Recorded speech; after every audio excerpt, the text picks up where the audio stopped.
Welcome back to Rewind of the Living Dead. I'm Damon Martin. And I'm Patrick Monster. And Patrick, he is auditioning for the next sequel of Your Monster, actually, if you haven't seen this. Patrick, tonight we are closing out October, and kind of an odd choice, because usually we're thinking about Halloween and horror movies, and we're actually closing out the month with a horror rom-com. Now, I got to be honest, I haven't seen a lot of horror rom-coms, but we got one here tonight, and we actually also have closing out our month of creators with another friend of ours who is another creator from TikTok. He goes by HorrorfanAndy. Andy, welcome to the show. Thanks for joining us. I'm so happy to be here, guys. I'm, such a huge fan, as you guys know, so it is a absolute honor to be here. I feel like opening the show without you asking us a question is just wrong, because that's like the HorrorfanAndy format. Yeah, it's the horror questionnaire. Yeah, I love it. Damon, we could have done the new French extremity zombie movie, Mads. We could have done what some are calling the scariest movie of all time in Daddy's Head, that's currently on Shudder. Both of those things, by the way. Hi, Shudder. Hello, No, Shudder. Damon. For Halloween week, we decided to get dark and dank and ugly and frightening and wade our way through rom-coms, Damon.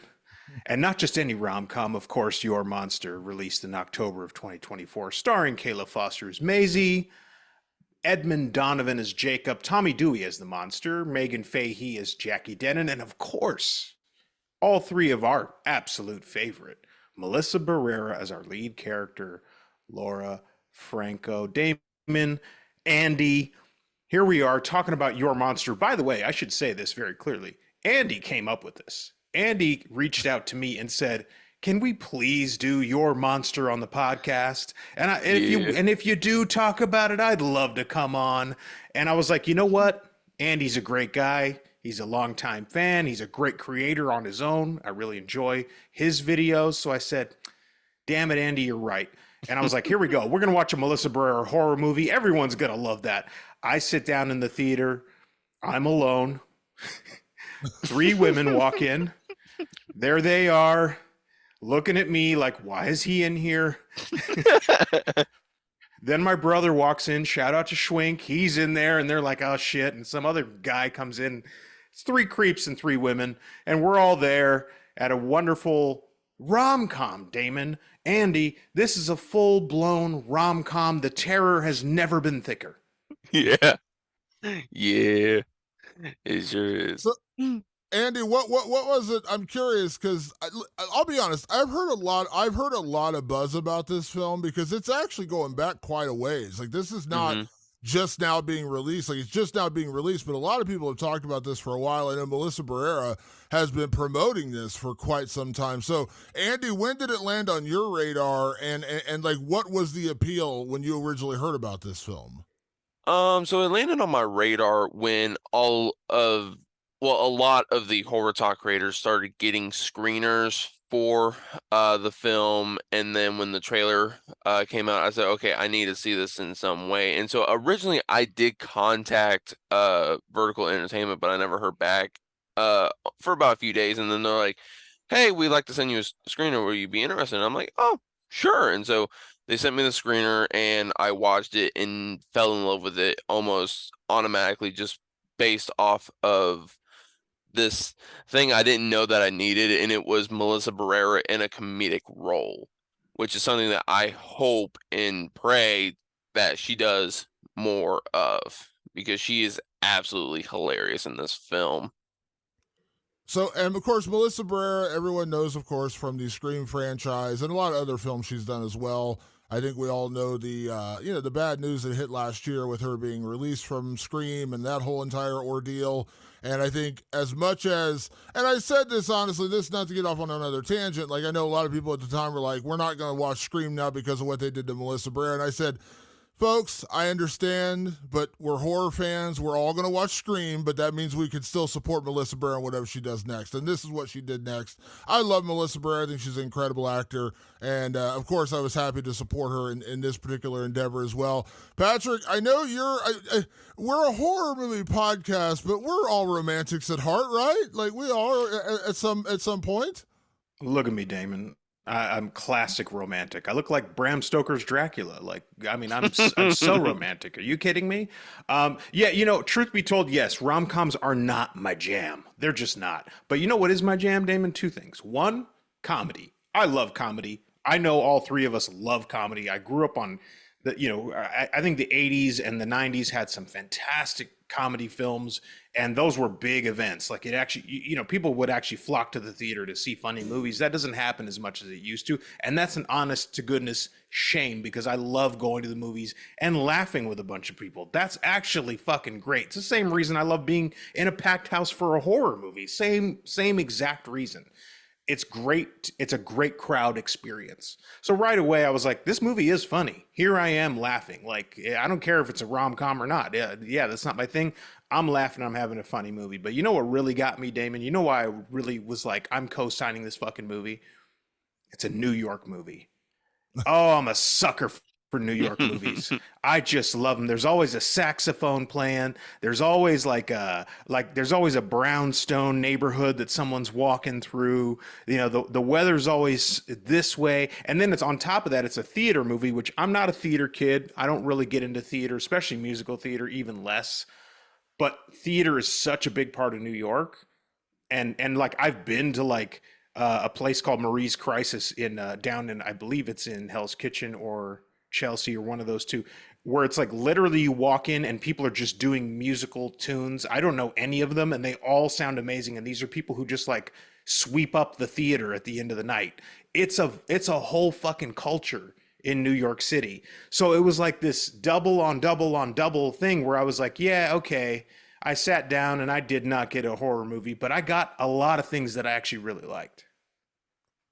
It's funny because when this first got pitched, when I first started hearing about the buzz for this movie, I heard it was like a romantic comedy horror film. Now, for the listeners who out there, and we're in non-spoilers right now, who have not seen this really isn't a straight up horror film. There is a little bit of horror, and it comes towards the tail end of the movie. When you hear monster, though, that immediately kind of clicks in your head that it's a horror film, but it's not really that. Now, we can't really get into the details of everything until we get into spoilers, but I will say that this is what I always say. I say this all the time, Patrick. I'm more about inclusion than exclusion when it comes to horror, right? And while this is not really a horror film in any way, shape, or form, while there's a little bit of horror at the end of the movie, this is not a horror film, but if people want to pitch this as a horror rom-com and get more people involved in horror this way, if that's like a gateway to get you involved in horror somehow, sure. I'll tell you a story today. Funny enough, this is the weirdest story I have to tell, but this is like how far horror stretches. I went to early voting today to vote for the election coming up. And we had to stand like a 45-minute line. I'm in Columbus, Ohio. We're standing like a 45-minute line. I wore a Terrifier 3 shirt today. Now, I wore a Terrifier shirt like the week the movie came out, didn't get a single comment about it. But today, I had like 9 people comment on it because it was the #1 film in America. But the first person to comment on it was the weirdest one. I'm standing in line. There's a lady coming towards me the other direction, and she looks like a 55-year-old soccer grandma. Like, not at all a horror fan. And she's like, oh, I've heard of this Terrifier 3. Do I need to see Terrifier 1 and 2? And I'm like, this is not the conversation I expected to be having in line right now while I'm getting, and this lady was like the absolute opposite of horror. And I'm telling her, I'm like, it's extreme gore, extreme horror. She's like, oh, okay, cool. And I was like, you can see the other two online. But I was like so dumbfounded. So listen, if your monster is your way into horror somehow, I'm all for it. So again, this isn't really a horror film, but if it's like that gateway film that's like it kind of eases somebody in like a warm bath, then go for it is what I say. Andy, I know you like, listen, not to spoil anything here, but obviously it sounds like you really did enjoy this movie, but I think you'd agree this really isn't horror. No, not really. Like I said before we started recording, it's a rom-com with a tiny veil of horror. And yeah, definitely not horror in the way that you would think. So yeah. They certainly try. If you're going and expecting martyrs, don't, is all we're saying. No, no, no, Right. no, no, no, no, no. Yeah. I mean, and they try a little bit, especially in the beginning, like in the setup of this movie, they try to kind of portray the monster in a sort of a scary way because she doesn't know he's in the house. Hmm. Like he kind of has to get revealed to her. That's not really a spoiler. So they try with the elements of horror, but at the end of the day, this is a rom-com, and if you hear us struggling tonight, that's because listen, yes, we are three smoking hot dudes, a couple dudes from Ohio and me talking about rom-coms tonight. It's different, right? But at the end of the day, yes, you get a lot of Melissa Barrera, you do get a lot of Monster, and then eventually in the payoff, you do get a little bit of horror, just a little bit. But I mean, I'm gonna toss this out to the crew here. Are either of you like rom? We're not gonna list anything yet, but do you guys watch rom coms on a regular basis? Andy, do you? Not really. It's usually every once in a while because I'm not really the hugest of rom-com people, but I you know, uh, like different films like Mean Girls or Legally Blonde or any kind of things like that. But it's a very small niche thing for me. I think like the closest I get to, and this is, I know it's not a rom com, like the closest I get is like I just rewatched a couple nights ago. Role Models was on, the one with Sean Oh, I William fucking Scott, love Paul role Rudd. models. I love that movie. It's not a rom com. It's just a That's straight a up comedy. comedy, but Yeah. it's got that little like the little side story of Paul Rudd's Yes. relationship with Elizabeth Banks. Like that's my version of a rom com. Like it's raunchy horror. It's funny. It's hilarious. But there's that little romantic side story, and so like that's my version of romantic comedy. It's not really romantic comedy, but there's some romance. He does sing Beth to her at the end of the movie, so there's something in there. But that's like my version. I don't, and it's not that I avoid it necessarily. It's just I don't know. Like I like I like comedies that are just comedies. Like when I think of comedies, I think of like when I went to the theater and just cackled laughing watching the first American Pie movie, or cackled laughing watching Old School. Like I cried laughing watching the original Old School in theaters, or The Hangover, like the classic comedy. That's mine. I don't mind the romance. I don't mind slipping into romance or anything like that. But just I don't know. I just like that down period of Matthew McConaughey when all he was doing was rom coms. Like I just look at that like the dark period. I think of like Frailty, and then a dark period of his career, and then we pick up again with True Detective. Like that's how I think of Matthew McConaughey's career. I know he did a lot of rom coms in there, but I choose to ignore them. Hmm. You know what? Something has dawned on me here, fellas. There is a big element of horror in this movie, and that is dating in the modern era. Probably dating all the time for women. I'm sure our women listeners are like, "I'm sorry, it's always horrific to date men if you've tried it." Um, but the setup of this, and you said it, in the intro, so I'm not spoiling anything here. The setup is Laura, played by Melissa Barrera. Laura gets incredibly sick right away. That's the first part of the movie. You understand she's got cancer, and it's very intense. It's a very intense thing. And her boyfriend that she's been with for quite some time leaves her because she's got cancer. Now you go, oh, that sounds pretty far-fetched. Talk to like one of your women friends. Ask them how it's gone with a couple of guys over the years, and you will get literally horror stories like this. I see and understand that in this movie. Laura is really going through it. She's with somebody who she clearly is in love with, and she's at her very lowest point in her life, and they leave her. They leave her. Now we'll get into like the nuts and bolts of it in the spoiler section of like what happens after that point.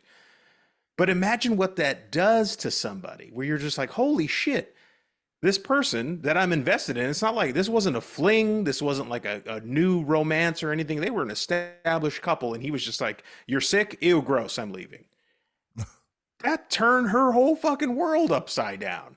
And it turned her to horror. Now, Andy, I see you nodding very enthusiastically here. Tell me about your journey with this Laura character.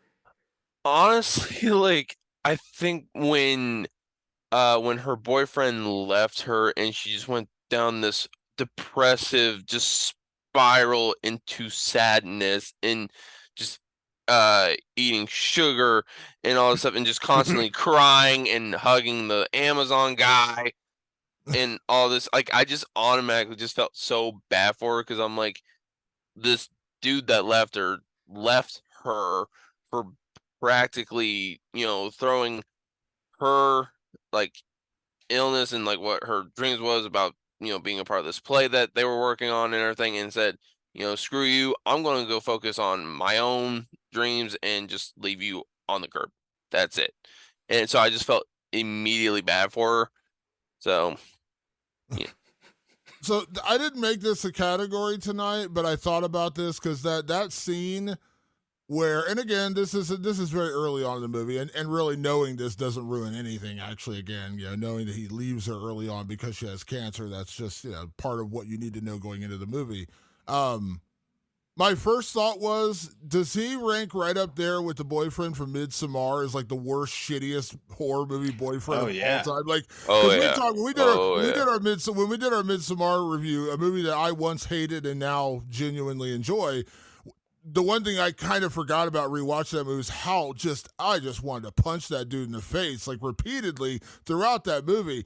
This guy is like right on par with that dude. Like, this guy's like, you left your girlfriend because she had cancer? Like, holy shit, dude. Like, this is like, and by the way, and I want to credit the actor, not to get into best performance, we'll get to that in a few minutes, but the actor who played him, Edmund Donovan, I was not super familiar with him, and then I realized he was in Civil War last year, which is a film I really enjoyed, and he's actually been in some other TV shows that I've seen, Hightown, which was a show on Stars that I enjoyed, and again, he was in High Fidelity, the very, very underrated Hulu version of that movie, the adaptation, which was great, got canceled after one season, starred Zoe Kravitz. If you haven't seen it, highly recommend going to watch it.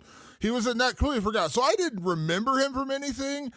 And I know I'm saying this like not offensive to you, Edmund Donovan. You were great. I'm just saying, like, the way he portrayed this character, I was like, I don't know if I've ever wanted to punch a movie character more than this guy. Like, he had just such a smug asshole face. I wanted to punch him so badly.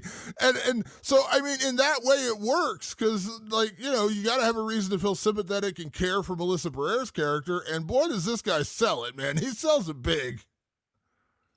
Andy, I'm here to say I think he's actually worse than the boyfriend from Midsommar. The boyfriend from Midsommar's problem was he couldn't let go of his girlfriend when he should have. He should have set her free and let her out of their terrible relationship, and he just couldn't do it because he was a coward. Tell me, I think Jacob in this instance is far worse because he's just like, your cancer is slowing me down. I gotta go. Mm-hmm.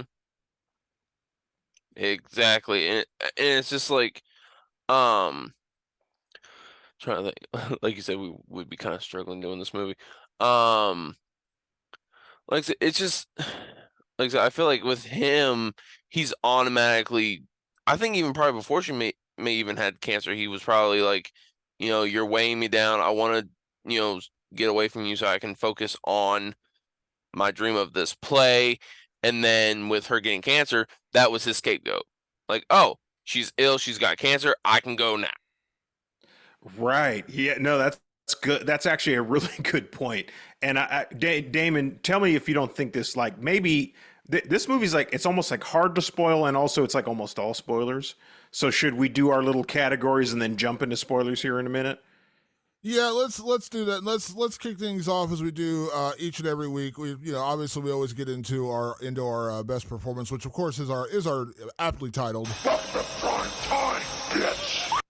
Welcome to Primetime Bitch Best Performance. So listen, I gotta be honest. Like, this was a Melissa Barrera film. Let's not kid ourselves. But I gotta say, like, the performances across the board were pretty solid.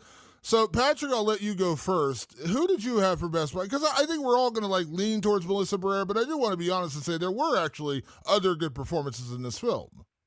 Well, like I said, I very much liked this movie. I was engaged. I laughed. I enjoyed all the characters. It all made sense. Rom-coms tend to be very tropey, and we'll get into some of that in a moment here. But the performance that really stood out to me was Tommy Dewey, who played the monster. He was funny. he had this dry wit about him. He really understands and cares about Laura because he's known her since she was a little girl. I was totally in on this guy. I liked him for her. Let's put it that way. Even before the romance starts to spark with them, I was just like, look at this guy. He's funny. He's great. And listen, I'm a horror guy, right? He's a monster. So on top, he's got like all these things, all these green flags going for him. And I thought it was very much Tommy's performance as sort of like an easygoing and likable guy who is also a monster. Yeah, I thought he was good. Like, and doing a performance like that behind makeup is not easy. Andy, you're too young to remember this probably. I know you remember this, Patrick. Do you remember the Beauty and the Beast series from like the early 90s? yeah. The one that had Ron Perlman. Ron Perlman, yeah, and of course, Linda Hamilton was in Yes. and it was written by George R. R. Martin, who went on to do Game of Thrones. He was the lead writer on Beauty and the Andy Beast. is looking at us like, I'm sorry, Ron Perlman and George R. R. Martin in a TV show together with Linda Hamilton? Yes. I have never heard of this, so I am going to be checking this out because I love Ron Perlman. Yeah, it's the early 90s. It was called Beauty and the Beast, and it was Ron Perlman played the Beast, and Linda Hamilton played Beauty, or the girl in the show, and it was written by George R. R. Martin, who, of course, went on to make Game of Thrones. That was like his TV. That's where he got started, was in TV, and then he ended up writing. Mm-hmm. While he was working on Beauty and the Beast, he was writing Game of Thrones, the original novel, which came out, I believe, in '94. So, Gotcha. But the Beast, the design of the Beast, I was getting at, kind of reminded me a little bit of that Beast from that show with Ron Perlman. Is what Totally. Kind of reminded me of that. Andy, for you, who did you have her best performance in your monster? Honestly, I was kind of teeter-tottering with both Melissa Barrera and Tommy Dewey. The reason why I wanted to go with Melissa is just, again, like I said, she's got this kind of natural thing for comedy.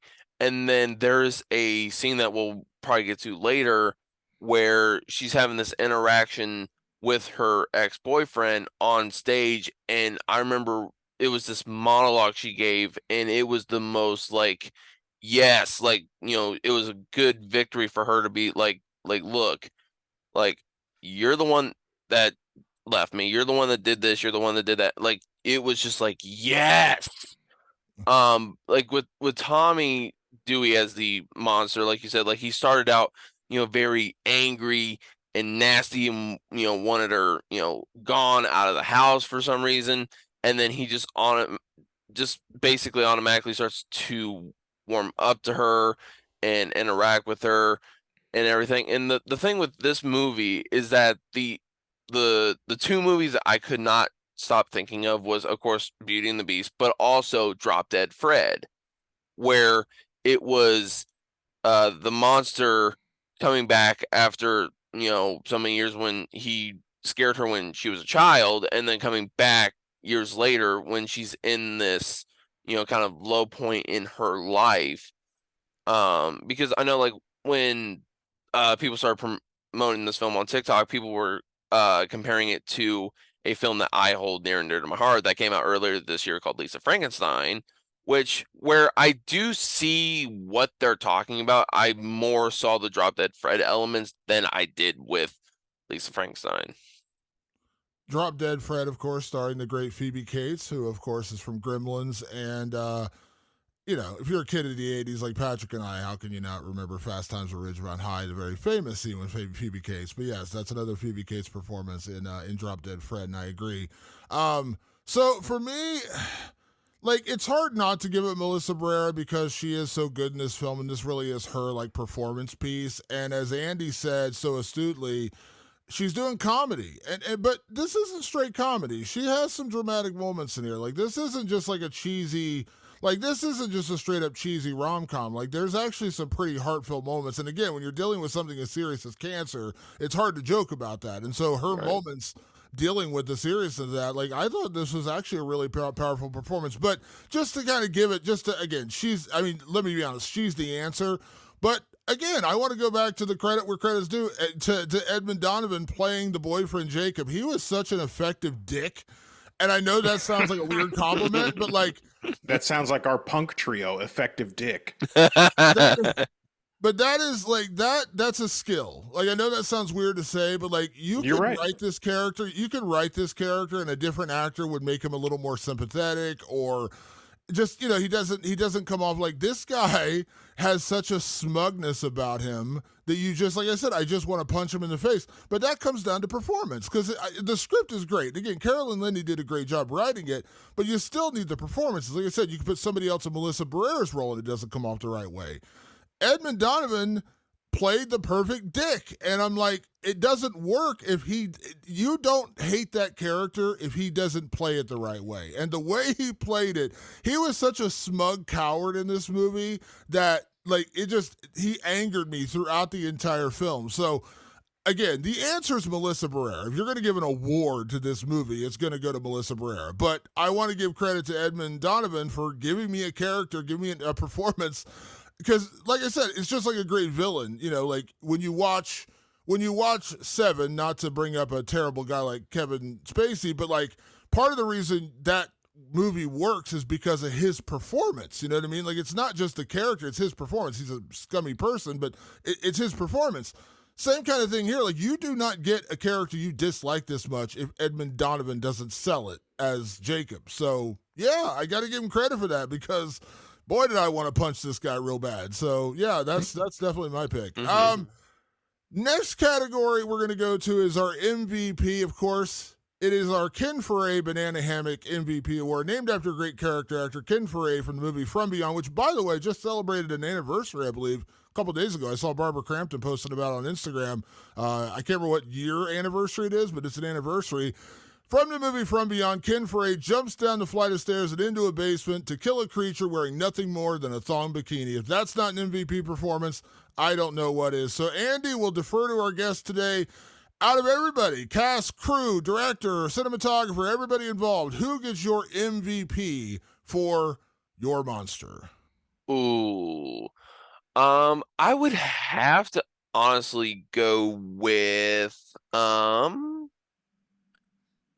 I'm honestly gonna go with Tommy Dewey on this one, because he, again, like I said a little earlier, like he tries to be so scary towards her, and like she's crying and everything, and he's like, get out. And then like as their relationship first starts to evolve, he's just angry at her.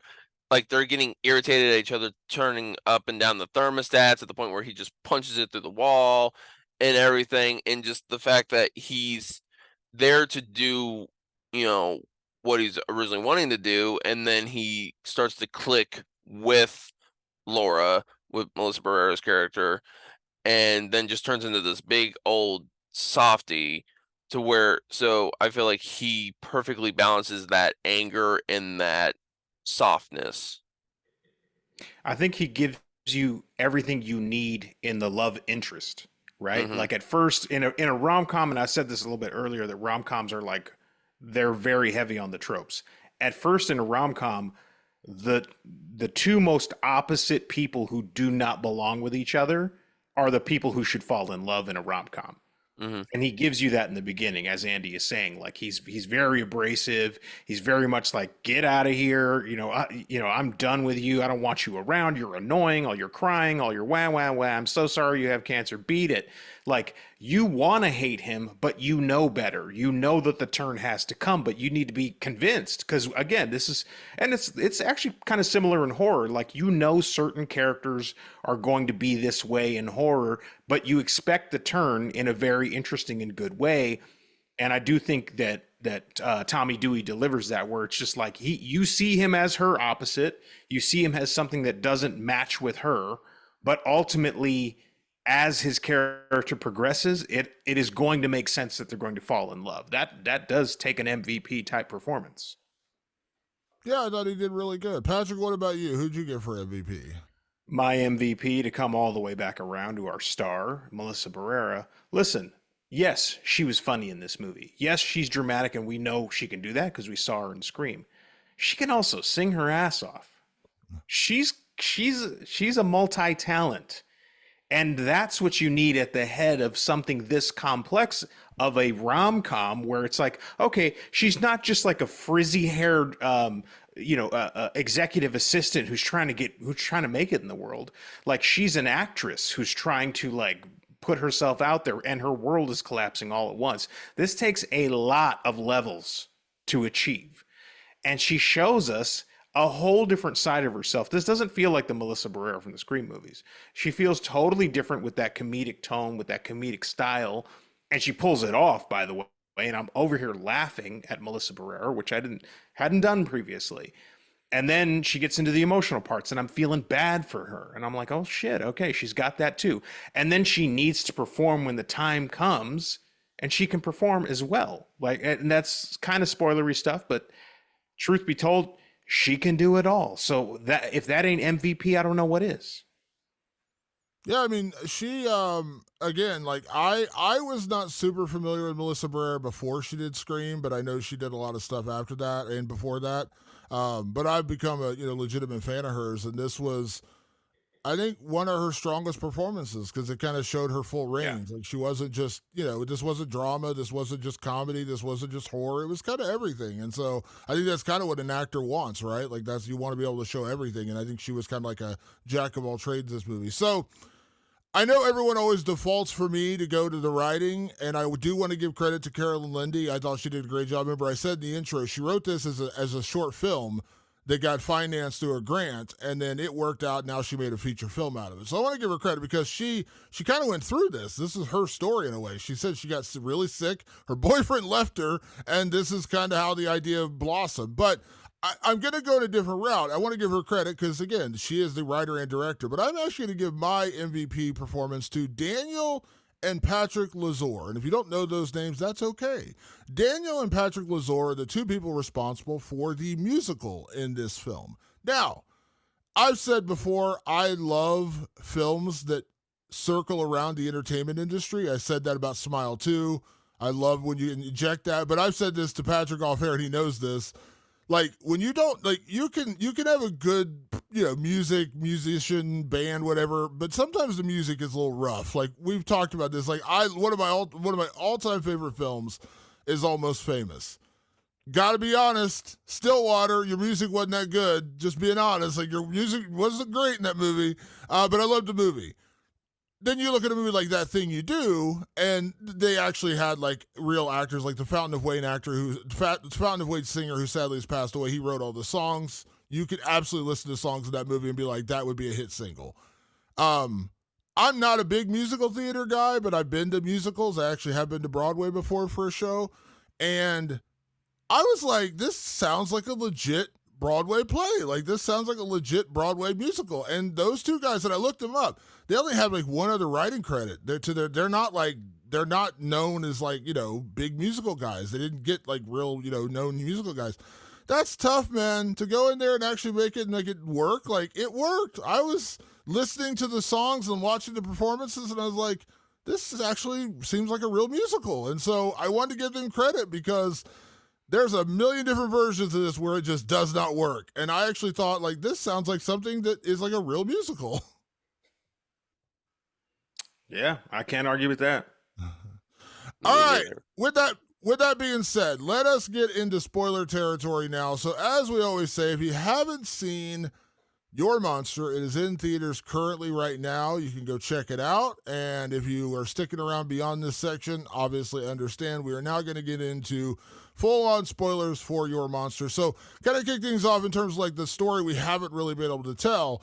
Obviously, what we learn about Laura's character after her shitbag boyfriend breaks up with her and she moves into her mom's house, and that's where she runs into her monster, which, by the way, did anyone else laugh at the entire movie? They just call him Monster. Like, they never give him a name. His name's not like Bob or anything. Like, his name's just Monster. She's like, Monster, are you home? I'm like, that's kind of funny to me. She just calls him Monster throughout the entire movie. But obviously, she's trying to heal. The monster and her are not getting along at first, but then over time they start to kind of form a bond and a friendship, and there's like some romantic feelings. And during this whole time, Laura is trying to get back into her boyfriend's good graces and get back into his play. She's still very much in love with him, so she's still trying to get back into his world. She auditions for the play that he wrote for her. She ends up getting cast in an ensemble role, but not the lead role that she was supposed to get into. And it all kind of spirals out of control. Her jealousy, her anger towards him, and she's just not able to express that throughout the entire film. And her monster is where she really is able to release and unleash that kind of anger and tension. And that all kind of builds up to the big conclusion where it's opening night, and Laura gets her big curtain call, so to speak. We'll talk more about that later. Like, in terms of, like, again, this is a rom-com that kind of ends on a horrific note. So Patrick, like, in terms of like the story, did it all work for you? It did. It sort of has to tick off some boxes. Again, very much like any other horror movie, you're just sort of like, these kind of things need to happen. Like, the shitty boyfriend needs to get his comeuppance. I'm happy to tell you folks, the shitty boyfriend does get his comeuppance, but it's not without complication. That's a rom-com thing. Romance should be complicated in a rom-com, and it is. And at first, Laura is still very much in love with Jacob, but she also very much was invested in this play that he is now creating, that is now going to go on to Broadway, and it's going to get reviewed by the New York Times. It's a very important thing, and she's sort of like, I helped make that shit. So, like, yeah, I am in love with Jacob, but I need, like I deserve to be up on that stage too. She goes to the rehearsal, or she goes to the audition, and of course, boys, she ends up, right next to this woman who is the polar opposite of her, a very popular actress named Jackie Denon, a very popular stage actor that everybody knows, including the monster. He's like, oh, Jackie Denon, she's great. Everybody knows who she is, and she's just the polar opposite of Laura, and she gets the lead role. Laura gets a background role because she's Laura and everybody's kind of feeling bad for her, basically. So she's getting like a pity role. It makes her feel like shit. And then, of course, her shitbag ex-boyfriend is starting to fall for the lead because he's that kind of dirtbag. That's what what he's like. So her world just keeps crumbling down, and she just needs to find herself again because she is lost. And the monster helps her find herself, helps her find her rage. That's what he does, right? But in the process, Andy, they fall in love, don't they? They just gotta. That's an important part of the trope. Oh yeah, they sure do. And it's just like, because I remember when I watched the film, I mean, when they first started kind of warming up to each other, like, I'm like, okay, when is this gonna blossom into just a whole love fest thing? And it just kept going on. Like, when they're reading poetry to each other, or I think it was a play, and like, okay, are they gonna, what are they gonna do? And then it gets to the party that they go to, and that's just where it turns all into Beauty and the Beast. And then just, you're just waiting for something to happen between the two of them, and after they leave the party is when they finally do fall in love with each other. And there's a specific scene in the film where he definitely brings the beast out of her, and it had me just dying laughing, that whole sequence. So I'm curious, before we get into next categories, at what point, and I assume it's the end, but at what point did we realize that the monster wasn't real? Like, what point did we realize this was all a figment of her imagination, that this was just all of her internal, that the monster was never there? Because I had a thought of that early on, like when they were just in the house together, and then when he showed up to the party, the Halloween party, I'm like, oh, well, okay, maybe the monster is real. But then, obviously, the ending when she, just to throw, I mean, we're in spoilers, so when she guts Jacob and kills him, and, obviously we see that, the monster's gone, that she's the monster. Like, she let her inner monster out. The monster was never real. This was basically Laura's journey to finding a way to love herself, but in the journey of that, she murders her ex-boyfriend. But was there ever a moment when we thought, like, it wasn't real? Because, like, I had that thought early on, and then it got to the party, and I was like, oh, okay, maybe the monster is real. And then obviously at the end, when Jacob gets killed and he just kind of shows up and then disappears again, I'm like, oh, okay, the monster was never real. It was always Laura. So, like, did you have like similar thoughts? Because I was kind of torn about like, was he there? Was he not there? Was it a figment of her imagination? Was it not? And obviously at the end, we figure out it is. Um, honestly, I for the most part thought that he was real, and then when she comes back and he's in this I don't know how she didn't notice this whole big section of the house that he had been living in this whole time. And I'm like, okay, there's no it just didn't make any sense to me. I'm like, there's no way that he's been living back there this whole time and she not know. And then once he disappeared, I'm like, okay, was he even there in the first place? And she just wasn't going, a little crazy. So yeah, I would definitely say probably that when he disappears and like when she finds him in that room. Patrick, what about you? I really couldn't pinpoint like a moment where I was like, oh, this is it. But I was looking at her arc as a character. And, eventually at some point, now this is another important trope of rom-coms, is that the two people do fall in love and then they fall out of love because of something. And in a very classic way, she stands up the monster for a date in lieu of basically rehooking up with Jacob. And you're just like, what the fuck? Are you serious? This guy that you're falling for, you're going to like screw over the monster for the guy who's a jerk to you. He hooks up with her and then he immediately fires her from the show. So he took advantage of her, going like, oh, she's vulnerable in this moment. Let's hook up. Cool. Okay, now that you're calmed down because we just had sex, you're fired. Gotta go. And like you're like, God, that guy's a fucking asshole. And then she comes home and the monster's pissed off because of course he stood her up, da da da da. And I think that's kind of the moment when you realize it's like, she didn't do anything wrong to the monster. She did wrong to herself by going back to Jacob when she didn't need to do it. But what the monster had taught her that whole time was like, you need to find the inner rage and stand up for yourself because you're a doormat in this situation. So are you going to stand up for yourself? Are you like, or are you just going to like let this guy continue to walk all over you?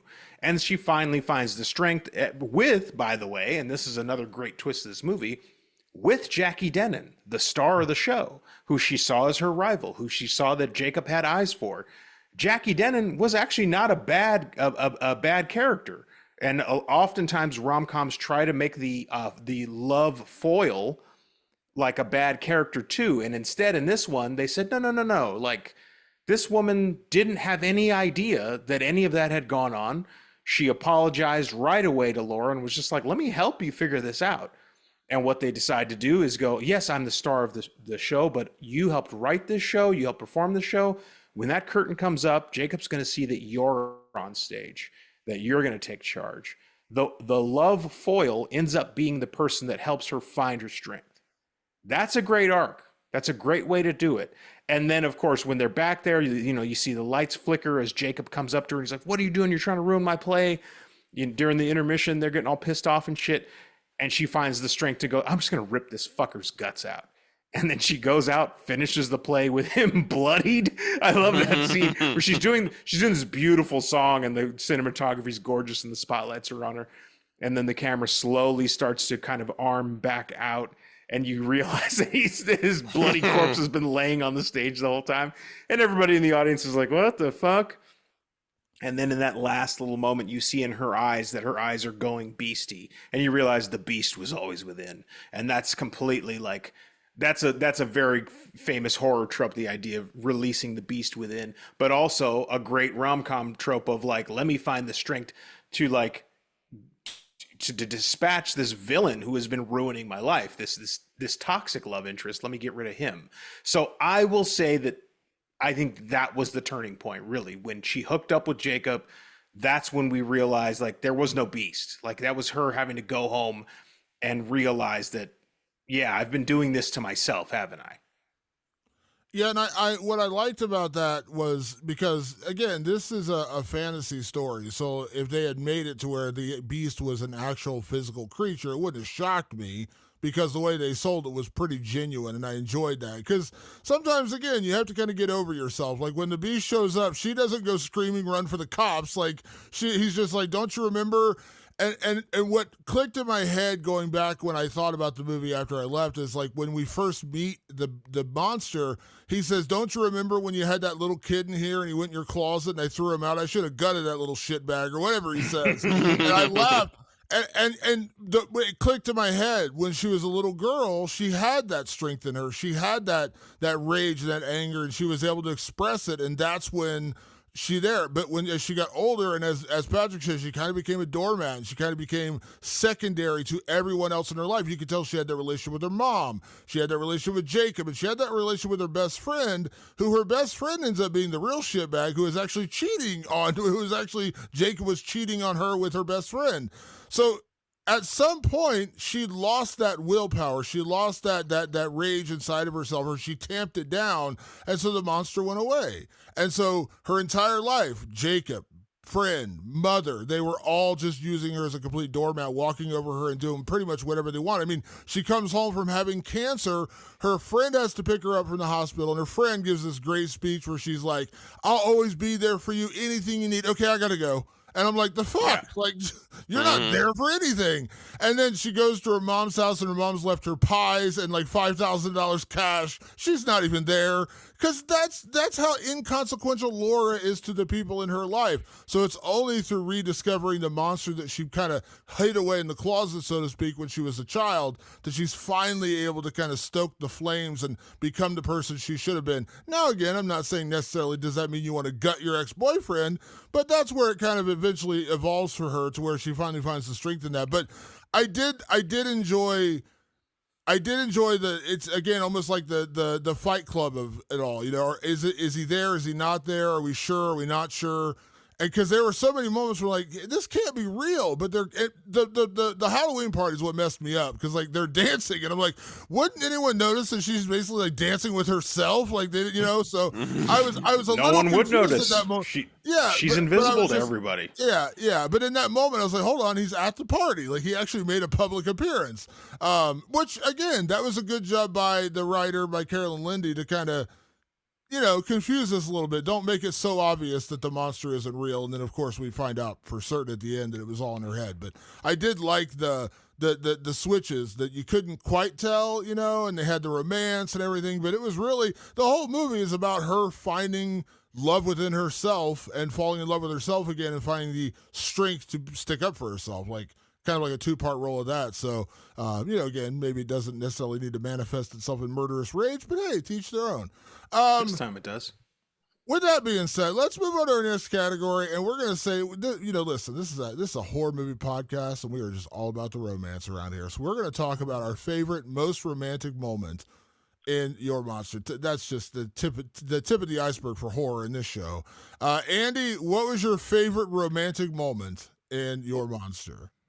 I would probably say when she's watching the movie and eating sesame chicken, and then he comes in and she's like, "I can give you some of the chicken." He's like, "No, I don't want it. I don't want it." And then he takes it from her and just gobbles it down. And then she starts to watch a movie and he's like, "No, I don't want to watch that." He wanted to watch another movie. And then she kept, you know, turning it back. And then by the time she starts to watch the movie, he just starts crying at the end of the movie and like I didn't like it or I liked it. That I would honestly have to say was probably my favorite romantic moment. Patrick, what about you? I think my favorite romantic moment, and call me the resident art goon as you have before, but when he starts to recite Shakespeare to her, and I'm listening to it, and the words are incredible. Shakespeare is easily one of history's greatest writers, and you listen to what he's talking about, how she is just literally everything to him. That's such a beautiful moment, and in that moment, you're like, if you don't fall in love with this guy, you're insane. And really, and then when you reveal kind of the big theme of the movie, which is like that's how she should feel about herself. That's what that was really about. and it's just this beautiful piece of prose. And like, if you watch anything about this movie, just watch that moment, just to hear the words, and of course Tommy Dewey as the monster reciting them very beautifully. I was like, this now there is romance, folks. Like, check that out.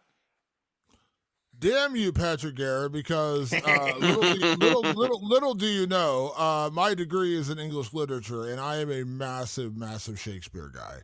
From high school on, I've been a big Shakespeare fan. I've gone to a lot of Shakespeare plays. Macbeth is my all-time favorite Shakespeare work.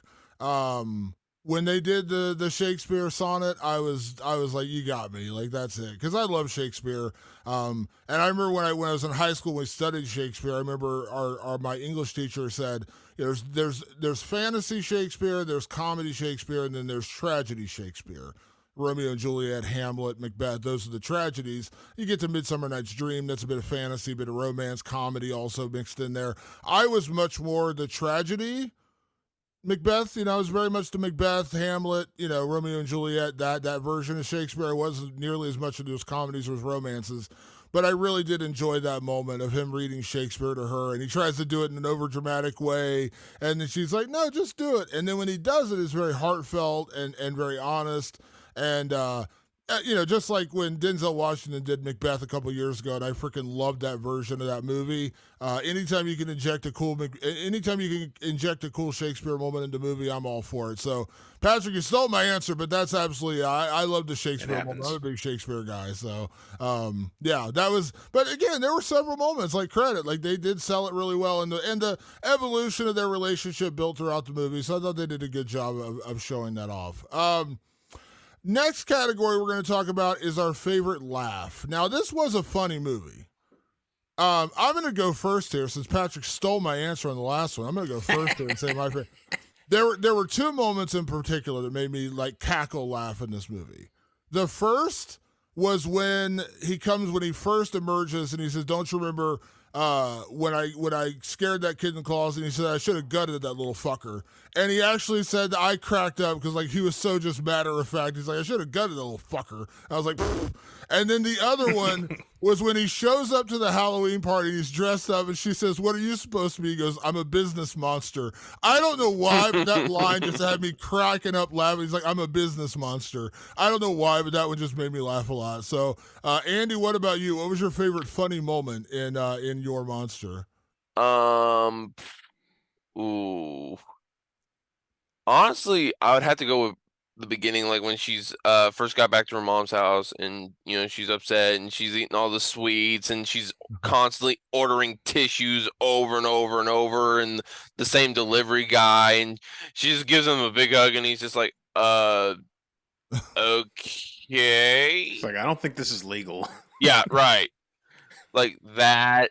The like the scene that I mentioned earlier where they basically make love to each other, that had me laughing because some of the things that she was doing, like she like pounced on him at one point, it just made me just crack up laughing. So hugging the Amazon driver was definitely funny when she keeps like she's just trying to make some level of human connection with somebody, and she's like, "It's more tissues," and he's like, "Oh," and you can see how awkward it was for him. He's like, "Oh, awesome! Here's your Still delivery." crying, huh? And then she just runs up, she hugs him, she's like, "I needed this," and he's like, "What are you doing here?" The Amazon driver part was definitely pretty funny. Patrick, what about you? That was like a pity party montage. That little opening sequence is funny. Yeah. My best laugh actually was kind of something you were talking about earlier, Andy, which was when they were fighting over what to watch on TV. I fucking laughed so hard because he really wanted to watch Night of the Living Dead, and he's like, "Oh, I love this one," and he's like laughing at it, and he's like, "Oh, this is so great," and like she's trying to cut back to like some like musical, like I know it's a famous musical, I just don't know it. I don't know if either of you do. And then she eventually turns him. And I was like, well, this is like exactly what's happening to me right now. I'm like, I don't want to sit and watch a rom-com. And at the end of the day, I end up loving it and enjoying it and cheering for it. That's exactly what happened to the monster in that moment. But it was just so hilarious that he was like, "Oh, I fucking love this one." And it's like, the zombies are ripping people apart. Yeah, I was on the monster side with that one. Like, give me Night of the Living Dead. I was like, fuck this musical. I want to watch Night of the Living Dead. So Yeah, I still stand by that. Yes, I would still rather watch Night of the Living Dead. Yeah. Yeah.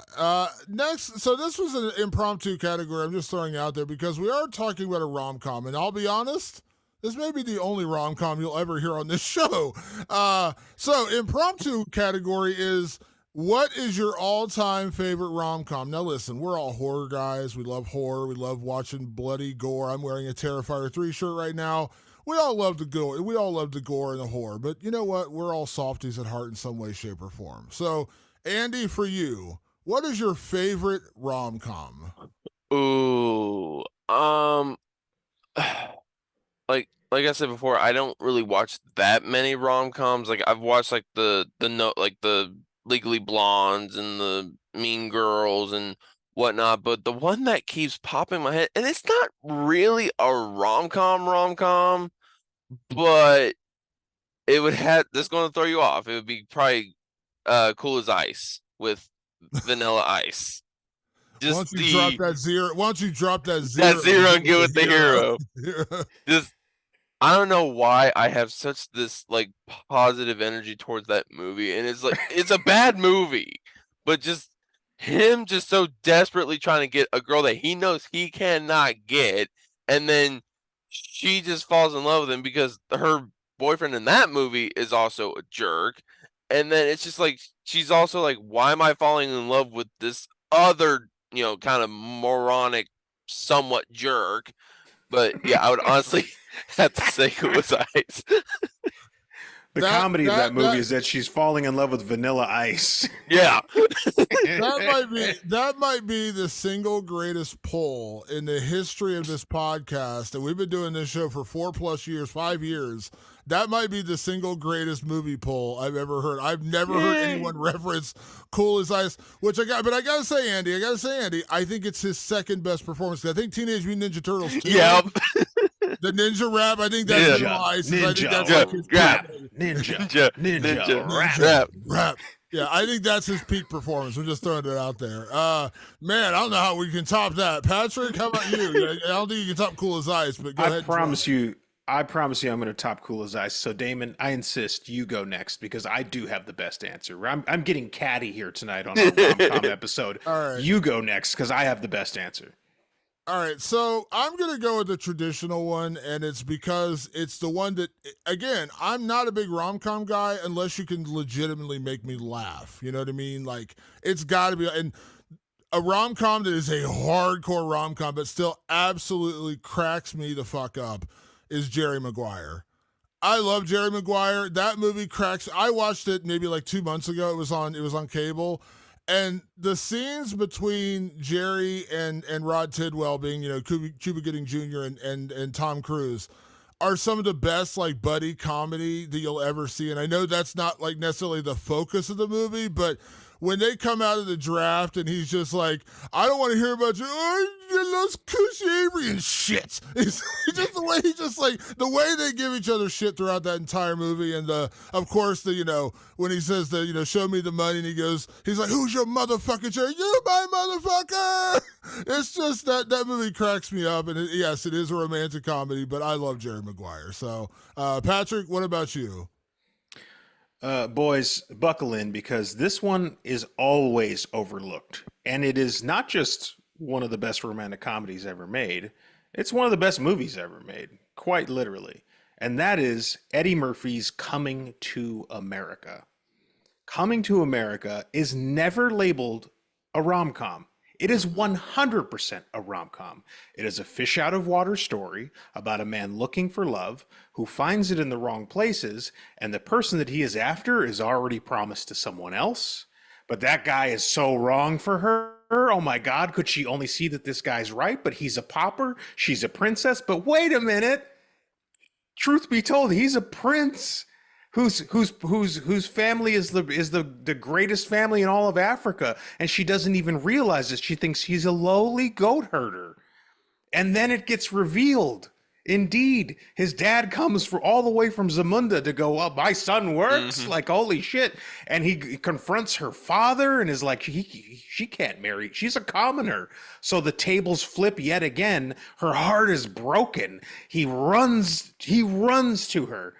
He runs into that dirty ass subway where she's sitting, heartbroken. Like, you lied to me. You didn't tell me who you were. I fell in love with a phony. And he's like, I was always that guy.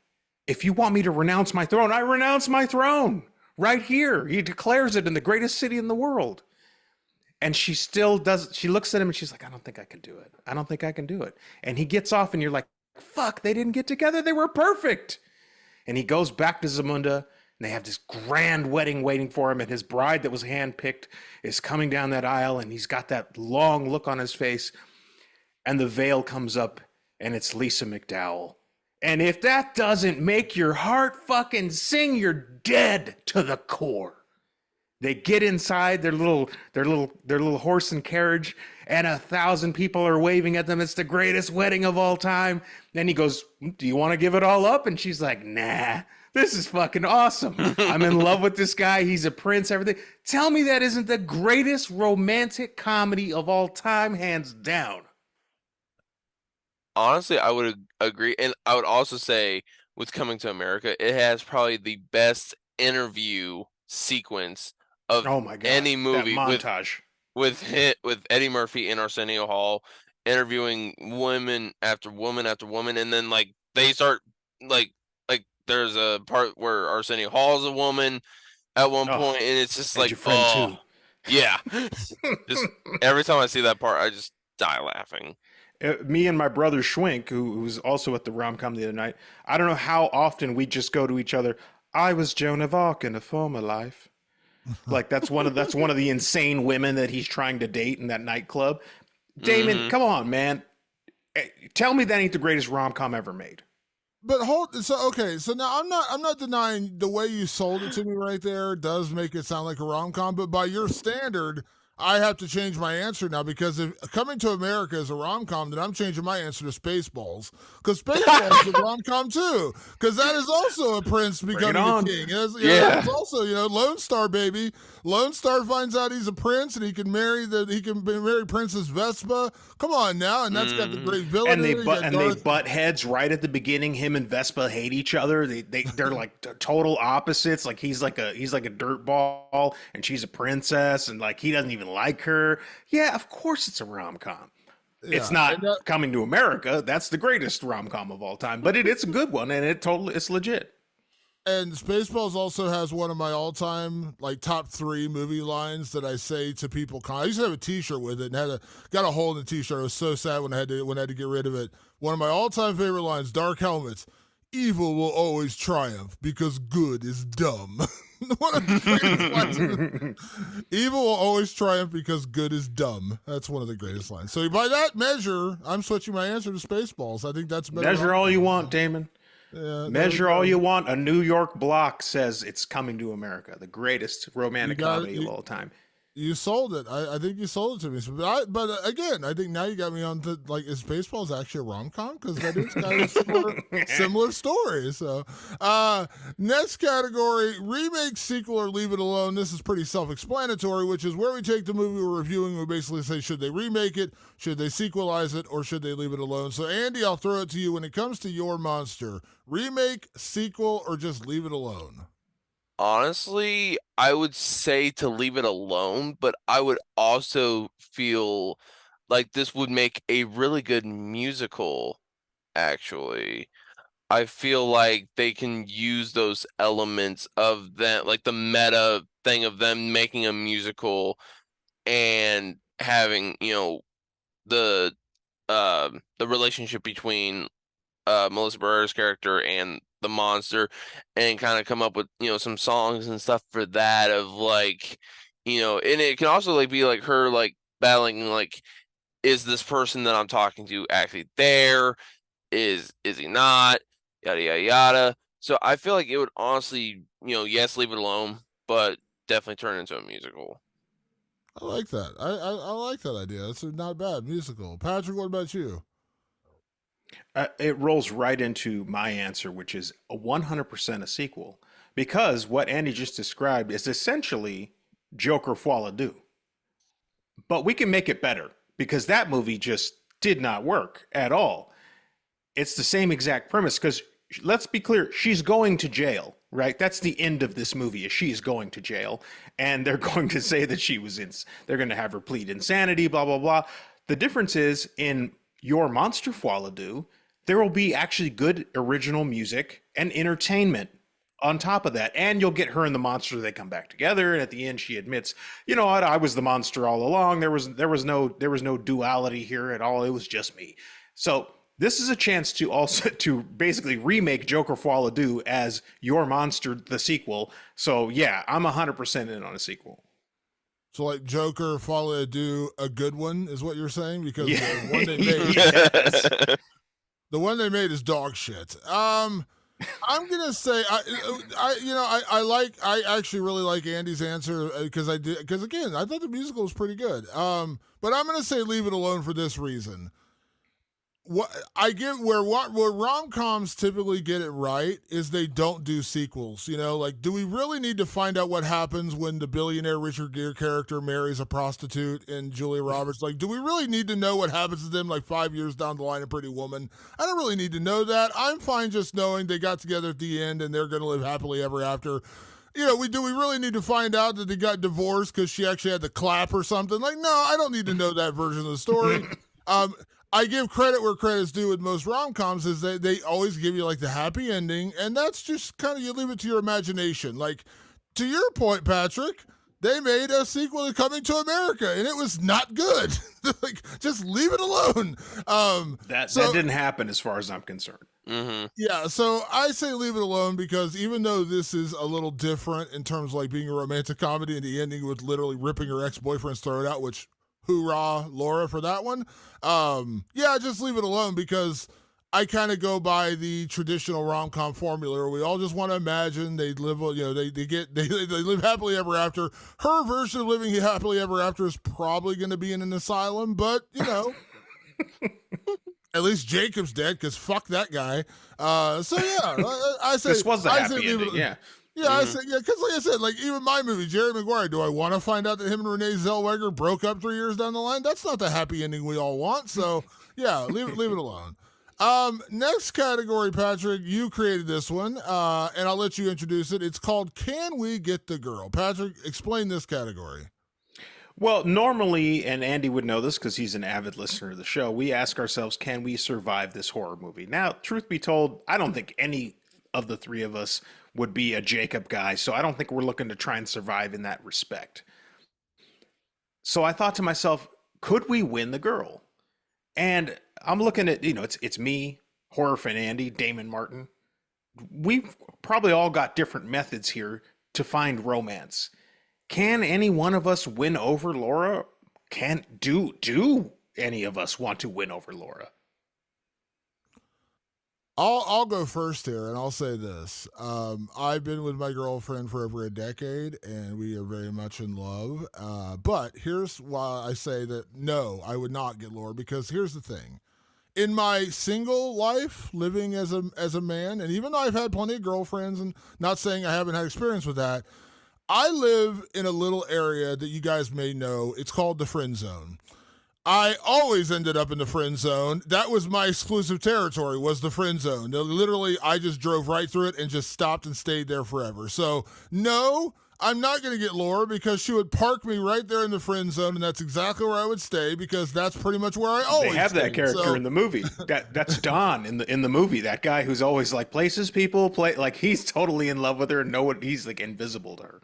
Yeah, I am 100% just getting shifted right into the friend zone, and that's exactly where I stay. It's like the was the Phantom Zone in Superman where they go when they like that's me. I live in the friend zone. So no, of course I'm not because I live in the friend zone. Andy, what about you? Could you get the girl?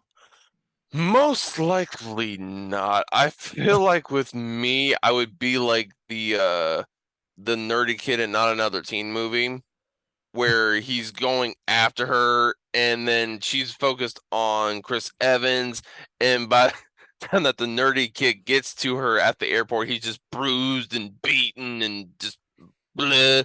But also, like, I think my closest attempt is like a movie that that we can watch, something that I own, and Lunchables. That's it. Like, that's all I can really afford. So yeah, most likely be friend zoned immediately, because like I said, I'm honestly not the greatest when it comes to romance. So yeah, like I said, it would definitely be that nerdy kid where it's just like I'm gonna tell her, no, I'm gonna tell her, no, I'm gonna tell her, and just yeah. It's the only other one I can equate. Actually, this is another rom com that I actually did. The one other rom com I do enjoy because it's very funny is She's Out of My League. I really like that movie. Oh, that's a great movie. That's the only way it would work, is like she would literally have to be like, "Hey, I like you. Come be with me," because like I'm very much the Jay Baruchel character. I'm like, "No, come on now. Yeah, you're like, there's no chance. where's the prank? No chance Where are the Alice Eve cameras? would like me." Yeah, so that's another rom com I do enjoy. That movie cracks me up too. I do enjoy She's Out of My League. So Patrick, what about you? Are you the one? Are you the pimp? Are you the Lothario of us? I'm no Lothario. I am no Don Juan or anything like that. I'm certainly not. I really am not. But I'm just gonna play a different scenario. Let's say for some impossible reason, like Laura and I do end up connecting somehow, and then I start to learn about what's going on in Laura's life, and then I see that her life is messy, like really messy. You know, like she's in her ex-boyfriend's play, and she's having issues with her own best friend, and like all this stuff is kind of collapsing down on her. I mean, at some point she really just like blows up every relationship in front of her. I'd like to think that I'm rather attuned to people. I'd like to think that I have a great intuition. I think what I would ultimately do is I would friend zone Laura. And I know that sounds crazy to all the Melissa Barrera stands out there, but Laura needs some space. Laura needs some time to work her shit out. Mm-hmm. So even if things got close, I go, you know what? Let's pause right here, because I know, who doesn't want to make out with a guy who looks like Otis Firefly cosplay? Like, who doesn't want to do that, right? Obviously. But I think you need some healing, and I think you need a friend. So I'm going to back you up and help you do whatever it is you need to do, but we ain't going to do the dirty deed. Unless you really need to. I'm not going to get in your way. If you have to, I can help out with that. But otherwise, I'm just saying I'm here to be a friend. That's it. I really think I would friend zone her, because that's what she needed in this movie. She needed the friend. And I think if I would have stepped over that line, I probably would have got my head chopped off at some point. Like, that's a trajectory that she was on. I'll say this, and to be clear, for like, we do have women who listen to our show, and we all love you. Don't want to be the damsel in distress thing, so I want to be clear about that. But if I was going to be her friend, like, I would 100% be the friend to be like, do you want me to just kick the shit out of Jacob? Because, like, he's like, I've met Melissa Barrera very briefly. She's not like she's not incredibly. So I have to imagine Jacob is not a very big dude based on like height of where she's at. I'm 6'3". I would flick him around the room like a rag doll. So like that would be my friend move. It'd be like, would you like me to just kick the ever living shit out of your ex boyfriend? Because I'll do that for you. Like, as a friend, I will kick the shit out of you because this dude just has a punchable face. So like that wouldn't be a move necessarily. More of just like can I do you a favor? Like, before you go stab him in the neck with a broken ruler and go to prison for years, would you like me to just go and kick the absolute shit out of him? I'll do that for you. So there, that's my move. I could do that for you. Next category, what kind of beast are you? Now, I already compared this beast to Ron Perlman in Beauty and the Beast, which Andy is going to immediately go out and watch after the show is over. So this is our category where we say, like, what kind of beast would we be? There's plenty of beasts out there. So, Patrick, I'll throw it to you. This is your category. So what kind of beast would you be? I rifled through a lot of things. I love swamps, so I was like, maybe I'll be a bog monster. And I was like, I love the creature from the Black Lagoon. Maybe I'll have scales. But then I just took a good hard look in the mirror, and I think ultimately I'm just a werewolf, right? I'm a bit swarthy. I got a lot of hair. I think it just fit better in that category than any of the other ones. As much as I want to be Dolphin Man, I think that this time around, I think I'm just going to go with a good old fashioned hairy werewolf. Andy, what about you? What kind of beast are you? As far as Beast, as far as looking into the mirror, all I can see is Teddy Ruxpin. I was totally going to go like teddy bear beast, right? Yeah. Like something like out of Imaginary or something like that. Yeah, but me, it would definitely just Teddy Ruxpin. Just all I want to do is just be big and fluffy and just, as adorable as I could try to be, I guess. Not Hey, terrifying. you could turn into what is the Freddy Fazbear? He's like Oh the yeah, teddy Five bear, Nights at you know, Freddy. like Yeah. you could transform into that when you got to get a little vicious. So you could transform into that. So, for me, I think there's only one answer here, and the reality is, I just know this about myself. It's Frankenstein. I'm 6'3". I'm a big dude.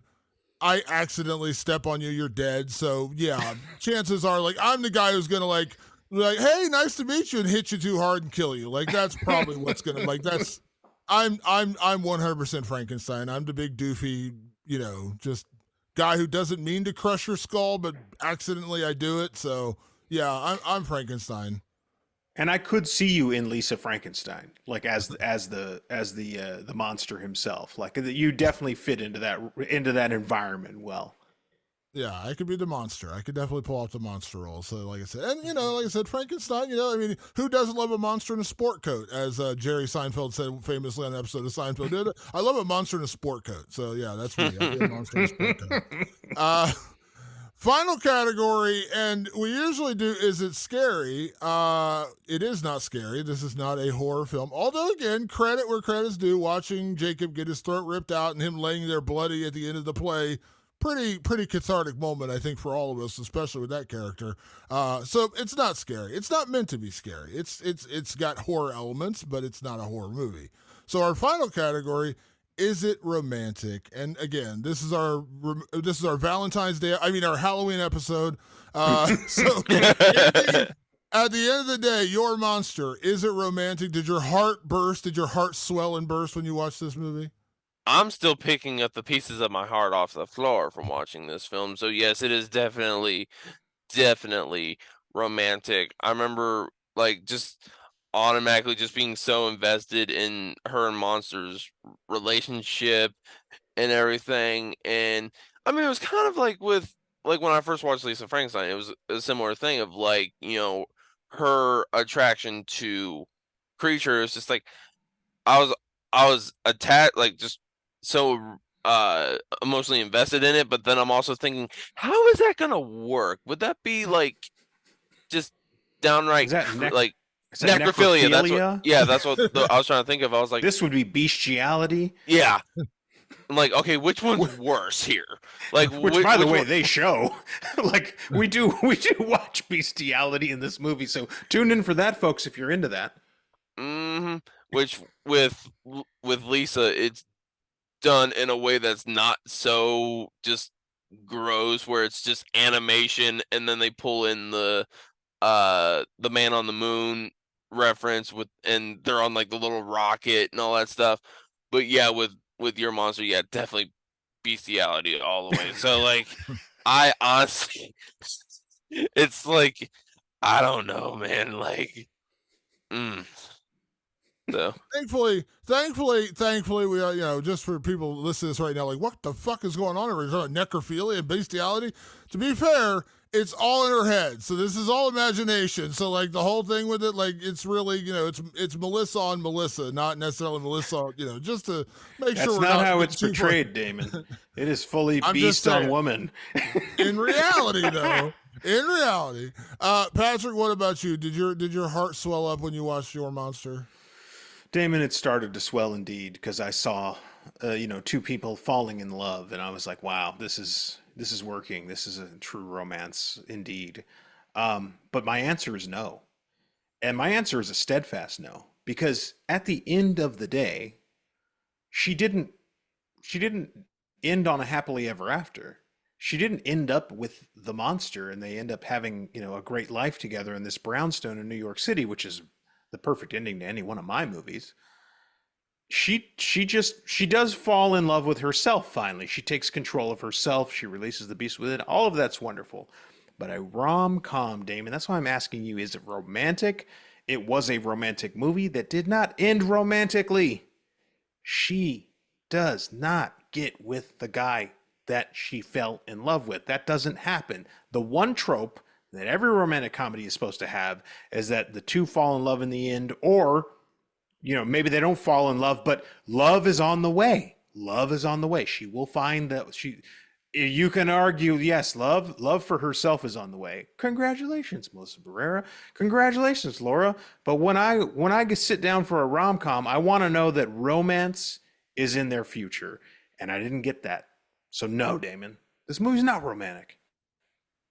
So for me, and I feel like we've been doing this podcast too long, so we live in the same brain sometimes. I'm gonna also say no, it's not romantic, but on a larger scale, I will say that I absolutely, well, again, to be clear, I'm not advocating murdering your ex-boyfriend, stabbing him to death, and leaving his body on stage while you perform a musical. But I'm saying the message of this movie of finding and kind of falling in love with yourself, I do enjoy that message because, when we meet Laura, as Patrick said, she's a bit of a doormat. She's going through cancer. She's all by herself. No one really cares about her. She's just kind of forgotten.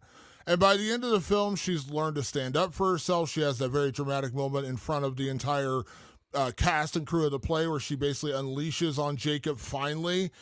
Granted, she falls back into old patterns when they hook up again after that, but I enjoy the message of this movie in terms of like her finding herself and her finding her voice, because there's a real world where some people are terrified to speak up for themselves. Now, again, I'm not saying you should, snap and stab your ex in the throat with a ruler, but I'm just saying like the message of the movie of like her learning to love herself and finding her voice. I thought that's a pretty powerful story. And for a rom-com, pretty impactful, because rom-coms are not really meant to do that. Rom-coms are not really meant to make you think deeply, right? Like they're just there to make you feel kind of bubbly and good at the end of the day, and that's fine, by the way.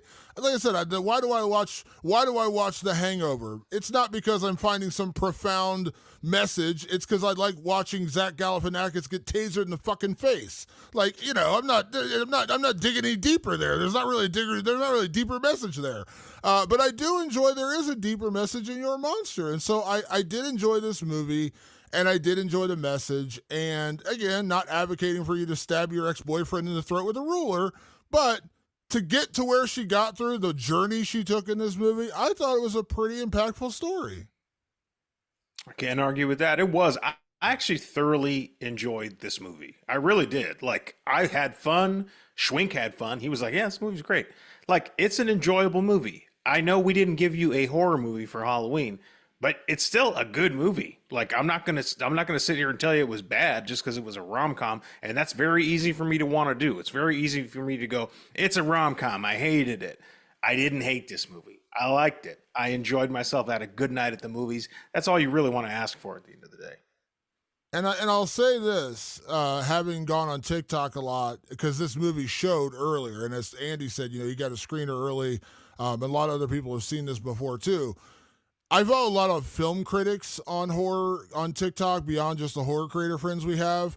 Now, obviously, I know our friend Sid, Horror Chronicles, she absolutely loved it. She's, said she's going to make it an annual watch. It's going to be one of her favorites.